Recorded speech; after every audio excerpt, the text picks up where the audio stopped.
What's going down, guys? How you doing? TK Pryor coming at you, and I'm always trying to find different ways to reach people with a financial solution that goes beyond the limitations that exist within fiat currency.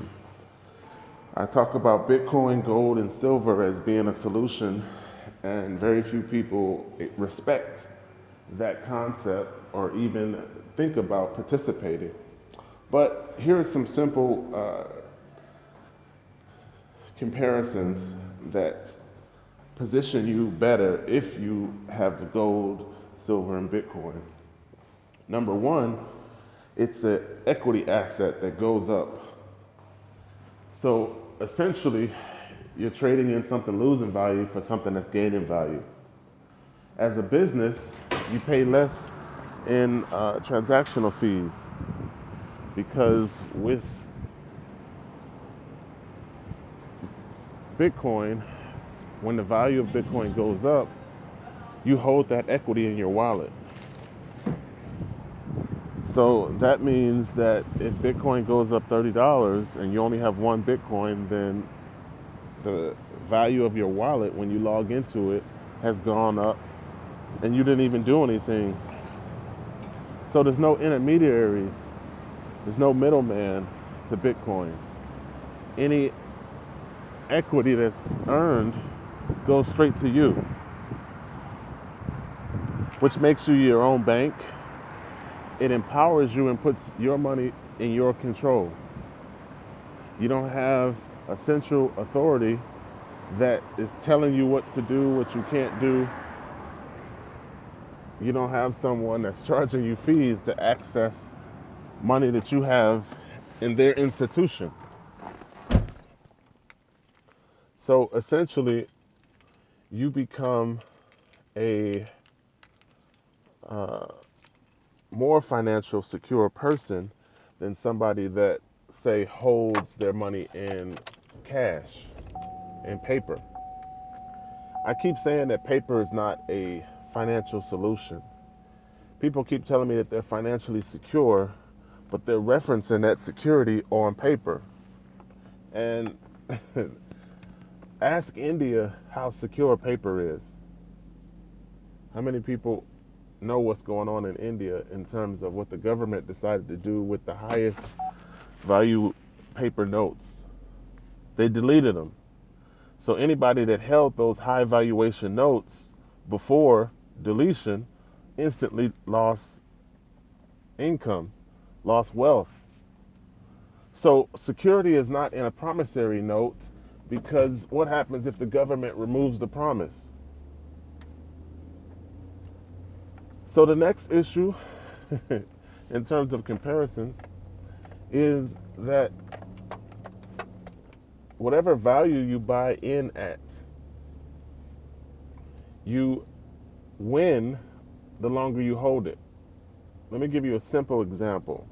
I converted $6,000 to 10 BTC a long time ago.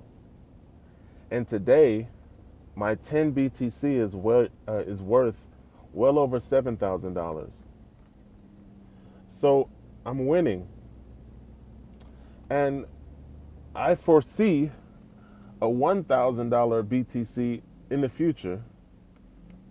And at that point, if I choose to cash out my 10 BTC, I just made $10,000. So I'm winning because I converted 6,000 to 10 BTC a long time ago. I held it and I'm gaining the equity in my wallet, which makes me my own bank because the money is owned and controlled and managed by me. There's no institution or central authority that's dictating to me what I can't do with this money.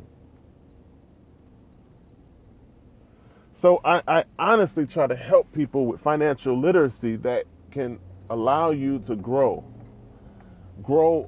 in the future, because there's a technology behind Bitcoin that's called blockchain.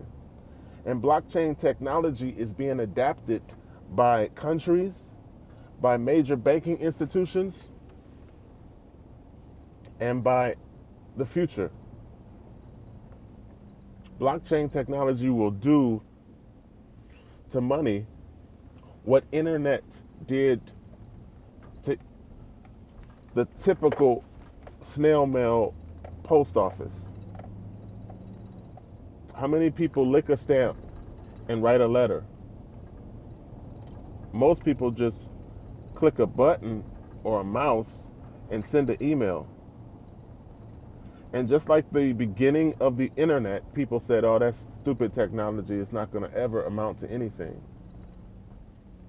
But what you have to understand is that convenience and simplicity is what propagates adaptation in new technology. So the easier it is, the more convenient it is, the more people accept it because it becomes the wave of the future. Think about credit cards when they were introduced. People were like, what is that plastic? That's not money. And today, whether you understand, whether you own a credit card or not, plastic debit or plastic debt is the way most people pay for goods and services. So what's my point? My point is blockchain technology is the same. It's just at the ground floor and it's at the beginning stages of implementation. But it is pioneers that get involved in the beginning stages that can basically participate in the wealth transfer when it happens.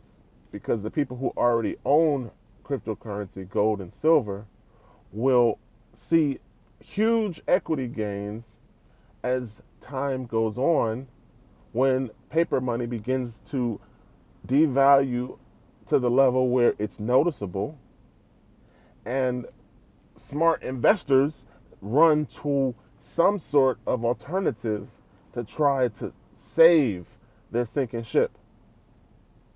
So the only thing I'm suggesting is that people who have paper money convert it to gold, silver, and Bitcoin.